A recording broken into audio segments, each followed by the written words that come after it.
Secretary of State Antony Blinken set to give an update after Israeli Prime Minister Benjamin Netanyahu rejected Hamas's ceasefire proposal.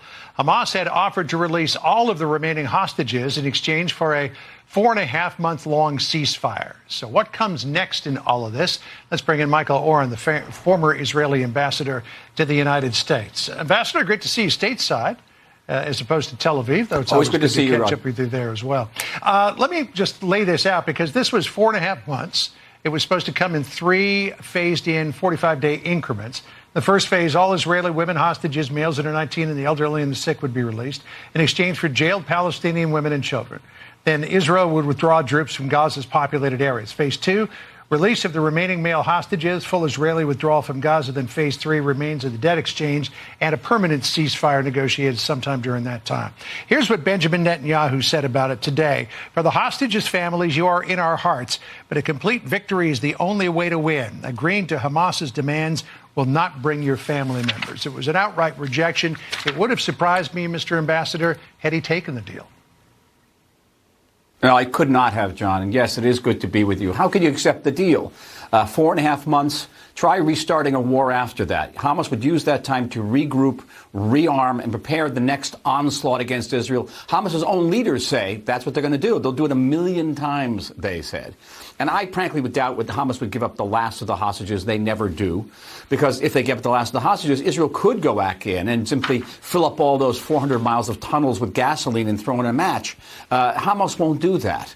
And the state of Israel will not be able to restore its internal security. We have over 200,000 civilians who have been displaced by this war. You know, you wouldn't go back with your kids to live along that border knowing Hamas was going to rearm and regroup and start the next onslaught. It's an impossible deal from the state of Israel. I think we would have agreed to a ceasefire of a couple of days, maybe even a week or two, in return for the remaining hostages, but not beyond that. This deal is simply a victory for terrorism, a victory for Hamas, and frankly, a danger to the entire Western world. Yet this is something, Mr. Ambassador, that's being pushed hard by the Biden administration and the Secretary of State, who we'll be hearing from, as we mentioned, a few minutes from now. Here's what he said earlier on this deal. We're looking at it intensely, as is, I know, the government of Israel, and there's a lot of work to be done, but we are very much focused on doing that work and hopefully being able to resume the release of hostages. I mean, of course, everybody wants to get the hostages home, but the Biden administration seems to be comfortable with the idea of Hamas staying in place in Gaza, maybe even staying in power. I think the administration wants to end this war. I think it's costing the administration politically. Someone, as an expert on American politics, told me recently, it's no longer about Gaza, it's about Michigan, where the numbers from the administration going into this presidential race are not particularly favorable, to say the least. They want to end the war. And I've also heard from, I think, key sources that the administration would agree to a situation where there's an ongoing ceasefire and elements of Hamas, technocratic elements of Hamas, would be integrated into a Palestinian unity government, which would be based on the Palestinian Authority on the West Bank. And that would then be moved in charge of sort of a Palestinian state that would include Gaza and the West Bank. Now, that's a vision. It is wildly unacceptable to the vast majority of Israelis, and I say the vast majorities, even the majority of Israelis who are center-left, even more to the left of that.